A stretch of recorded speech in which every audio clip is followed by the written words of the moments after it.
హైడ్రా అనగానే ఎందుకని ఫస్ట్ అదొక డైవర్షన్ పాలిటిక్స్ అనేది గుర్తొస్తోంది. నెక్స్ట్ బెదిరింపులు భయపెట్టడానికి వాడుకుంటున్నారు అనేది అటు బీఆర్ఎస్ చెప్తోంది, బీజేపీ కూడా అదే మాట అంటోంది. మీరెలా చూస్తున్నారు? బీజేపీ ఆ మాట ఎప్పుడు అనలేదు, లీడర్స్ అంటున్నారే కొంతమంది. సో అభిప్రాయాలు రకరకాలుగా ఉండడంలో తప్పేం లేదు. మీ చేతికున్న 5 ఏళ్ళే 5 రకరకాలుగా ఉన్నప్పుడు వ్యక్తుల మధ్యలో అభిప్రాయ భేదాలు ఉండడాన్ని తప్పెట్లా పెడతారు? Bharatiya Janata party stands for nature. Narendra Modi garu చాలా స్పష్టంగా చెప్పిండ్రు, తల్లి పేరు మీద 2 మొక్కలు నాటండి అని నరేంద్ర మోడీ గారు చెప్పినారు. చాలా మంది విమర్శించేటోళ్ళు విమర్శిస్తారు. ఎందుకు చెప్పినారు నరేంద్ర మోడీ గారు 2 మొక్కలు పెట్టండి అని? అంటే ప్రకృతి పర్యావరణం 2 దెబ్బతింటున్నాయి, ఎకలాజికల్ ఇంబ్యాలెన్స్ జరుగుతూ ఉంది, పర్యావరణాన్ని రక్షించాలి. ఉత్తరాఖండ్లు, కేదార్నాథ్ దేవాలయాలు, నిన్నగాక మొన్న జరిగిన వాయనాడులు, 2020 నవంబర్లో డిసెంబర్లో జరిగిన భాగ్యనగరం వరదలలో మునిగిపోవుడు, ఈరోజు మీరు ఈ ఛానల్ ఇంటర్వ్యూ చేస్తున్నప్పుడు ఉభయ తెలుగు రాష్ట్రాలు వరద నీళ్ళల్లో విలవిల్లాడ్డాలు, ఇవన్నీ జరుగుతున్నాయి. ఎందుకంటే ప్రకృతి విధ్వంసం జరిగింది కాబట్టి. ఆ ప్రకృతి విధ్వంసం జరగకూడదు అంటే చెరువులు, కుంటలు, నాలాలను రక్షించడం అనేది రేవంత్ రెడ్డి మానసపుత్రిక కాదు, రేవంత్ రెడ్డి కలగన్నది కాదు. చాలామంది తెలియక మీద చదివి మీద పేపర్లు చూసి గోల పెట్టేటోళ్ళు చాలా మంది ఎక్కువ అయిపోయారు.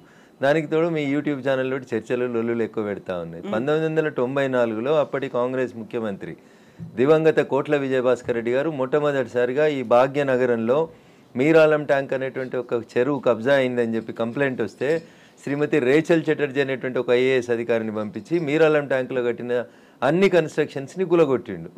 ఎప్పుడది? 1994లో. 30 ఏళ్ల క్రితం జరిగిన ఒక సంఘటన మీరు తెలియదు, ఎందుకంటే మీరు కొత్తగా వచ్చిన రిపోర్టర్లు కాబట్టి. 30 ఏళ్ల కింద ఉన్న రిపోర్టర్లు ఎవరైనా అడిగితే చెప్తారు. ఇలా మీరాలం ట్యాంక్ ఉందా కవిత గారు? ఇలా మీరాలం ట్యాంక్ ఉందా? రిపోర్టర్లు కాదు, లేదు. నన్ను చెప్పనీరు కవిత గారు, నన్ను చెప్పనీరు. అందరికి సమాధానం చెప్తా, మీకు కూడా చెప్తా నేను. తర్వాత 2007, 2008లో ఉమ్మడి ఆంధ్రప్రదేశ్ హైకోర్టు లోపల కొన్ని కేసులు వేసినారు. ప్రజా ప్రయోజన వాద్యాలు, కొంతమంది మీలాంటోళ్ళు నాలాంటోళ్ళు పోయి ఇక పలానా చెరువు కబ్జా అవుతుంది, పలానా నాలా కబ్జా అవుతుంది, భవిష్యత్తుకు నష్టం అవుతుంది అని చెప్పి వేసినప్పుడు ఆంధ్రప్రదేశ్ ఉమ్మడి హైకోర్టు 2010వ సంవత్సరంలో అన్ని డబ్ల్యూపీలని కలిపి జడ్జిమెంట్ ఇస్తూ లేక్ ప్రొటెక్షన్ సెల్ అనేది ఒకటి పెట్టమని చెప్పింది. నేను ఇప్పుడు కాయిదాలు తెచ్చుకోలే కవిత గారు, if I'm not wrong and subject to correction. GO number 154 అని ఏప్రిల్ 2010వ సంవత్సరంలో అప్పుడు ఉన్నటువంటి ఉమ్మడి ఆంధ్రప్రదేశ్లో కాంగ్రెస్ ప్రభుత్వం ఒక జీవో ఇచ్చింది. దేనికోసం ఇచ్చింది? లేక్స్ ప్రొటెక్షన్ కోసం. జీవో 111లో ఉన్న భూములలో జరుగుతున్న అక్రమ నిర్మాణాలని ఆపేతందుకు chief secretary, revenue secretary, DGP ఇట్లా 18 మంది అధికారులని సభ్యులుగా పెట్టి protection cell, lake protection committee అని ఒక కమిటీని వేసి ఈ భాగ్యనగరాన్ని కాపాడమని చెప్పింది. తర్వాత అదే హైకోర్టు, ఆంధ్రప్రదేశ్ హైకోర్టే చెప్పింది, ఉమ్మడి హైకోర్టు, భాగ్యనగరంలో 2252 చెరువులు, కుంటలు ఉన్నాయి, వాటికి బఫర్ జోన్ అంతా ఫిక్స్ చేయండి, వాటిని ఎవరు కబ్జా చేయకుండా ఉంచండి అని చెప్పి 2010లో చెప్పింది. That was the peak time of Telangana movement. ఆ జడ్జిమెంట్ ఎవరు పట్టించుకోలేదు. అందరూ జై తెలంగాణ అనుకుంటూ తిరిగినాం. కట్టేటోడు కట్టిండు, కూర్చేటోడు కూర్చిండు, అమ్మేటోడు అమ్మిండు, మధ్యలో చాలా మంది నష్టపోయిండ్రు. అది జరిగిన తర్వాత 2014లో బాగా చదువుకున్న ఆయన వచ్చి మున్సిపల్ అడ్మినిస్ట్రేషన్ మంత్రి అయ్యిండు, కేటీఆర్ అన్నట్టు. ఆయన ఏం చేసిరు? లేక్ ప్రొటెక్షన్ కోసం ప్రతి చెరువును సుందరీకరణ పేరిట ఆయన దోస్తుల కోసం, ఆయనకు నచ్చిన బిల్డర్ల కోసం, వాళ్ళ ఇంట్లో ఉండే రాజ్యసభ సభ్యుల కోసం, పోయేందుకు తొవ్వల కోసం ప్రతి చెరువుని నాశనం చేసి 10 ఏళ్లలో కాకతీయులు కట్టిన చెరువులకి మిషన్ కాకతీయ అని పేరు పెట్టినవని నాటకం పెట్టి భాగ్యనగరంలో ప్రతి చెరువుని, ప్రతి కుంటని పేరున్న అన్ని బిల్డర్లకి ఇచ్చి నాశనం చేసి 2020 నవంబర్ డిసెంబర్లో భాగ్యనగరంలో వరదలు వచ్చినాయి. నేను దుబ్బాక ఎమ్మెల్యే గెలిచిన 1 నెల తర్వాత అప్పుడు ఏం చెప్పిండు కేసీఆర్? ప్రతి ఇంటికి 10,000 ఇస్తాం నష్టపోయినానికి అని చెప్పిండు. ఇచ్చిండు ఎలక్షన్ల కోసం చెప్పి. ఎందుకు మునిగింది ఆ రోజు భాగ్యనగరం? భాగ్యనగరం వెళ్ళే అవస్థలతో ఎందుకుంది? ఒక ఆయన వచ్చి విశ్వనగరం అంటాడు, ఇంకొక ఆయన వచ్చి 4వ నగరం అంటాడు, ఒక ఆయన వచ్చి సైబర్ నగరం అంటాడు. ఉన్న నగరాన్ని కాపాడు రవయ్య అని రఘునందన్ అంటున్నాడు. దీనికి ఎవరికి కష్టమైతే నాకేంది? రఘునందన్ చెప్పింది, హైకోర్టు ఎప్పుడో చెప్పింది అంటున్నా, 2010లో చెప్పింది. తర్వాత 2020లో కేటీఆర్ అంటే ఆయన మున్సిపల్ అడ్మినిస్ట్రేషన్ మినిస్టర్గా మళ్ళీ ఒక జీవో తీసుకొచ్చిండు. తీసుకొచ్చి ఏం చెప్పిండు? అప్పటి కొత్త జిల్లాలు అయినాయి, ఉన్న భాగ్యనగరాన్ని కాపాడలేనోడు, కూట్ల రాయి తీయలేని కేటీఆర్ అంటోడు మళ్ళీ ఒక జీవో తెచ్చిండు. జీవో నెంబర్ 46, 54 కరెక్ట్ గుర్తులేదు కవిత గారు నాకు, సబ్జెక్ట్ టు కరెక్షన్. దాంట్లో ఏం చెప్తాడు? మెదకు, సంగారెడ్డి, సిద్దిపేట జిల్లాలని కూడా ఈ లేక్ పరిరక్షణ కమిటీ లోపలికి తీసుకురావాలని చెప్పిండు. జీవో 2021లో ఇచ్చిండు. 22లో ఇంకో జీవో ఇచ్చిండు. ఇచ్చి లోకల్ బాడీస్కి ఒక జాయింట్ కలెక్టర్ ఉంటాడు ప్రతి జిల్లాలో. ఆ లోకల్ బాడీస్కి జాయింట్ కలెక్టర్ ఎవరైతే కలెక్టర్గా పనిచేస్తున్నాడో ఆయనను వీటికి లేక్ల రక్షణ కోసం ఇన్ఛార్జిగా పెట్టిండు. ఎన్ని చెరువులు కబ్జా అయినాయి? ఎన్ని కుంటలు కబ్జా అయినాయి? సాక్షాత్తు రాష్ట్ర సర్వోన్నత న్యాయస్థానం హైకోర్టు చెప్పిన 2252 చెరువులు కుంటలేడునే పోదాం పాండ్రి రాండి మా జర్నలిస్ట్ మిత్రులు మరో మంచికో చెరువుని దత్తత తీసుకోరి కాపాడు చెరువుని. రఘునందన్ ఏదో మాట్లాడుతూ ఉన్నాడు, రఘునందన్ హైడ్రాకి సపోర్ట్ చేస్తూ ఉన్నాడు, బీజేపీ ఎల్పీ లీడర్ వద్దన్నాడు, చెరువులో కట్టమని చెప్పిండా మా ఎల్పీ లీడరు. మా ఎల్పీ లీడర్ చెప్పిండు కదా ఆ ఫాతిమా కాలేజ్ సల్కం చెరువులో కట్టిందని కూలగొట్టమన్నాడు. దాని గురించి ఎందుకు మాట్లాడారు? ఎవరిని బెదిరించినాం? మీ దగ్గర జేసీబీలు లేకపోతే మేము జేసీబీలు ఇస్తామో అని చెప్పినాం, ఇస్తామో అని చెప్పినాం, కిరాయి లేకుండా ఫ్రీగా ఇస్తామో బుల్డోజర్లు తప్పేముంది అందులో. మా ఎల్పీ లీడర్ గది మాట్లాడింది చూసిన నేను మాట్లాడిందని మా ఎల్పీ లీడర్ ఏడో కాంట్రాడిక్ట్ చేయలేదు. ఏం చేసిర్రు? కేవలం పెద్దల్ని కాపాడడానికి పేదల కోసం ఫైట్ అనేది దీన్ని యాక్చువల్ గా ఎలా చూస్తున్నారు? పల్లం రాజు అంటే పేదోడా పెద్దోడా? పల్లం రాజు ఏ పార్టీలో ఉన్నాడు? నాగార్జున అనేటోడు పెద్దోడా చిన్నోడా? ఏం మాట్లాడతారు మీరు? మల్లారెడ్డి కాలేజీ కూలగొట్టొద్దా? మీరు పొందడం లేని ప్రశ్నలు అడగొద్దు. ఎవడు పెద్దోడు ఎవడు పేదోడు? చెరువులో కట్టినోడు పెద్దోడు అయితేంది పేదోడు అయితేంది, చట్టం ముందు అందరు సమానలేని ముచ్చట చెప్తాం కదా మనం అందరం. మరి పెద్దోడు అయితేంది పేదోడు అయితేంది? వాయనాడు ఎందుకు కొట్టుకుపోయింది 4 రోజుల కింద? ఎందుకు కొట్టుకుపోయింది? ఇదే ఎన్డీఆర్ఏలు నేషనల్ డిజాస్టర్ రెస్పాన్సిబుల్ టీములు అన్నీ కూడా, నేషనల్ డిజాస్టర్ మేనేజ్మెంట్ టీములు కూడా అన్నీ ఏం చెప్పినాయి? అక్కడ తొలగించుర్రు ఆ కట్టడాల చెరువులు కడ్డంగా గుట్టలు కడ్డంగా కొండలు కడ్డంగా కట్టినాయి అని చెప్పారు. తొలగించిరా?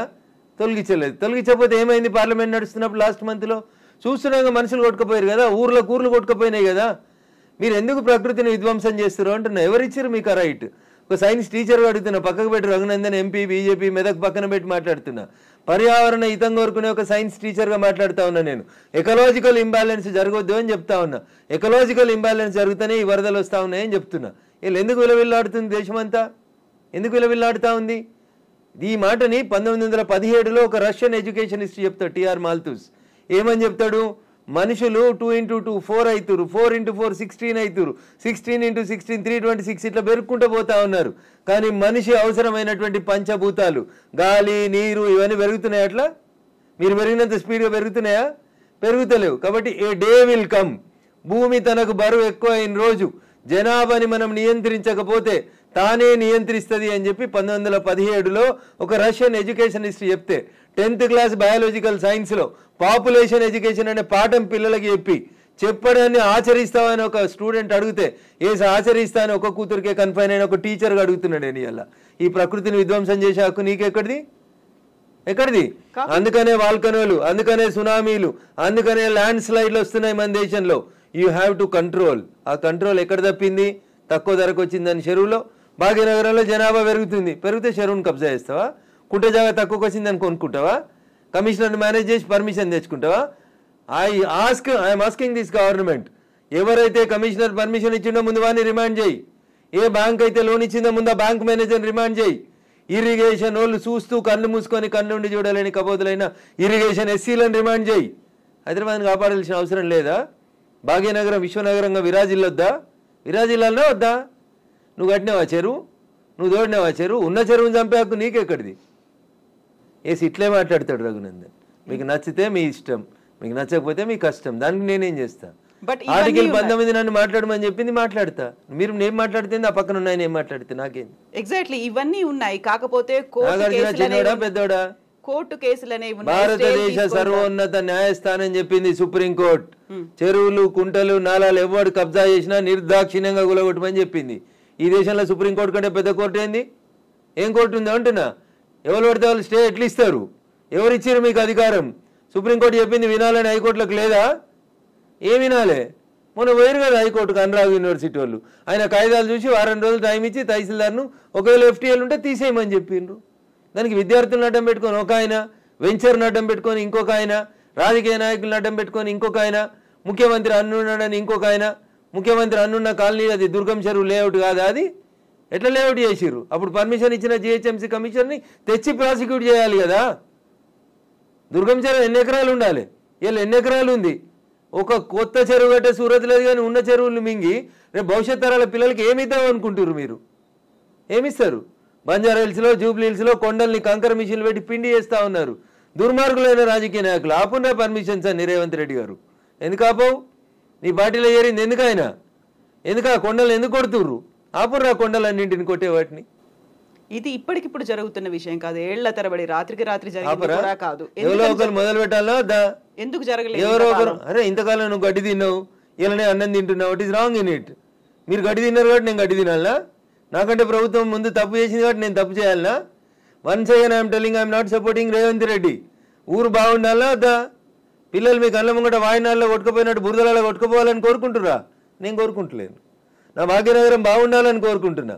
ప్రపంచానికి హైదరాబాద్ ఒక కీర్తి ప్రతిష్టలు ఇచ్చిన నగరం, 400 సార్లుగా చరిత్ర ఉంది దీనికి. ఇంత మాట్లాడతారు. అసలు భాగ్యనగరాన్ని బాగమతి నది ఒడ్డున కట్టినప్పుడు ఎందుకు కట్టిర్రు? అప్పుడు ఏమైనా వరదలు రాలేదా?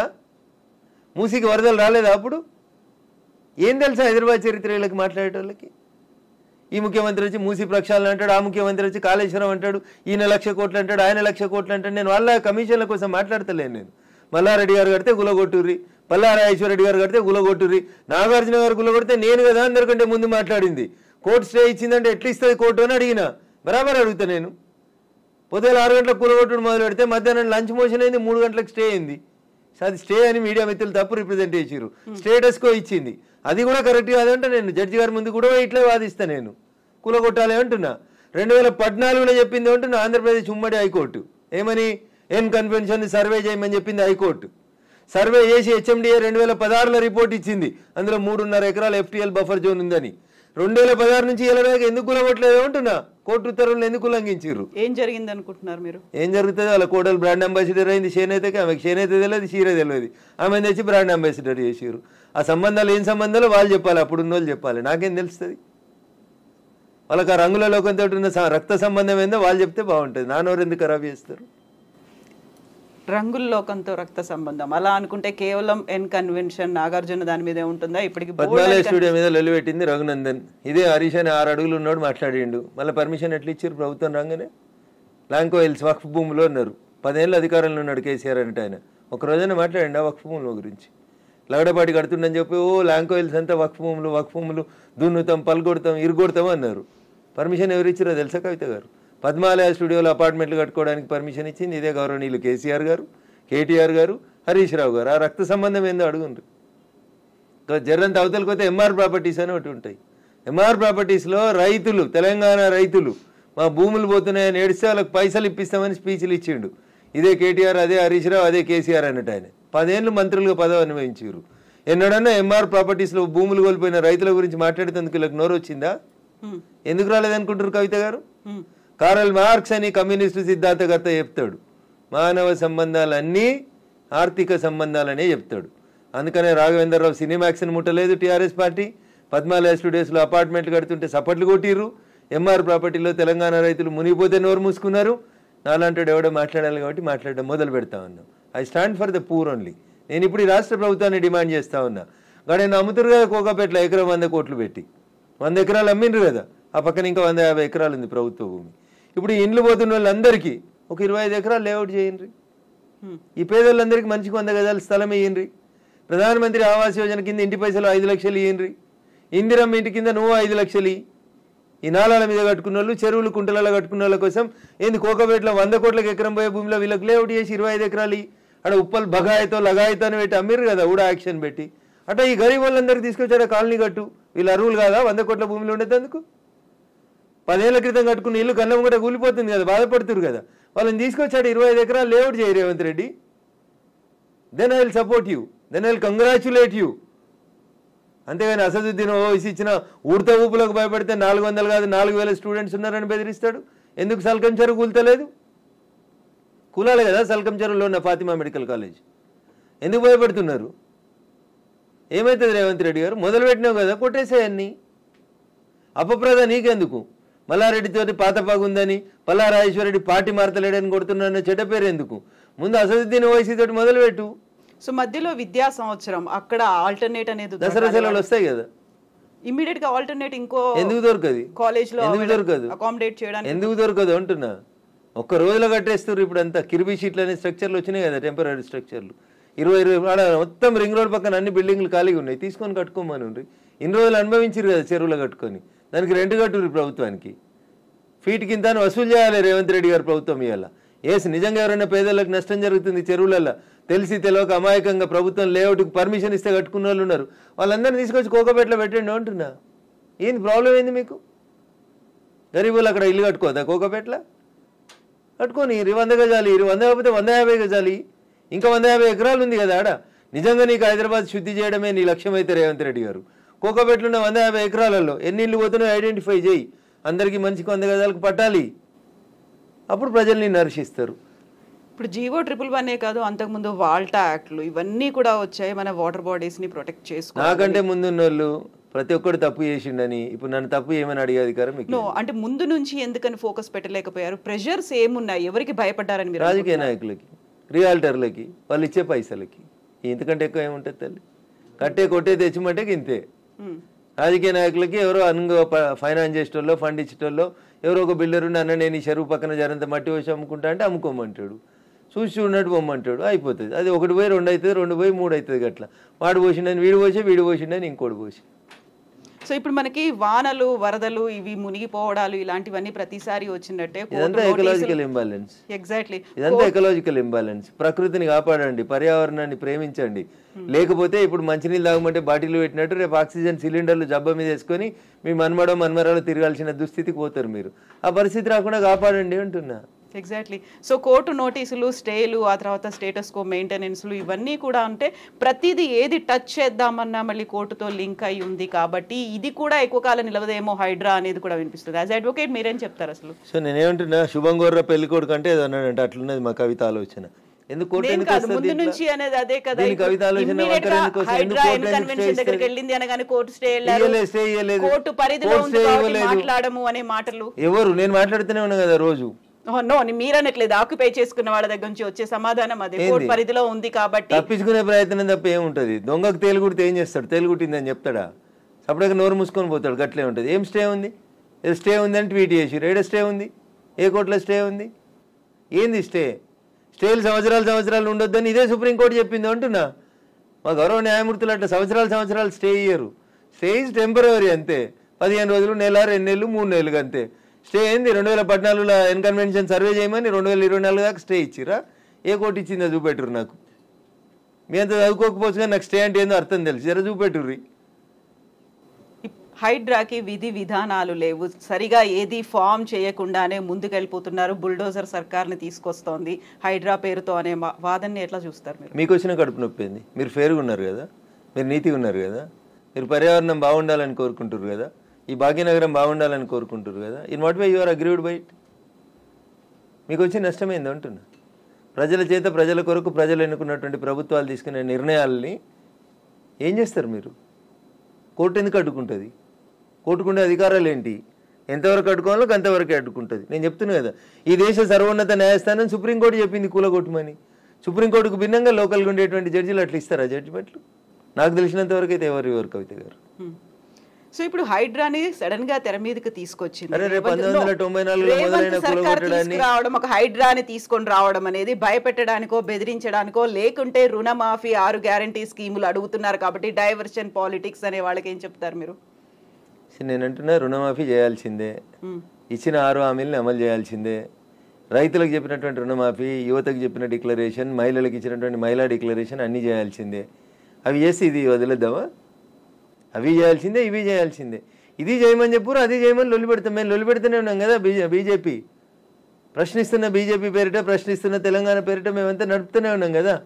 రైతన్నల రుణమాఫీ కోసం మాట్లాడితే హైడ్రా గురించి మాట్లాడొద్దా? బట్ అది డైవర్షన్ కోసమే చేస్తున్నారు అనే మాట. So I don't have any comment on this particular issue. నేనేమంటున్నా, నేను రుణమాఫీ కాలేదు, రైతులతో చేయించేది రైతులతో చేపియ్యి, హైడ్రాకి దానికి ఏం సంబంధం అంటున్నా. ఎందుకు రాస్తున్నాయి పేపర్లు హైడ్రా గురించి అంత గొప్పగా?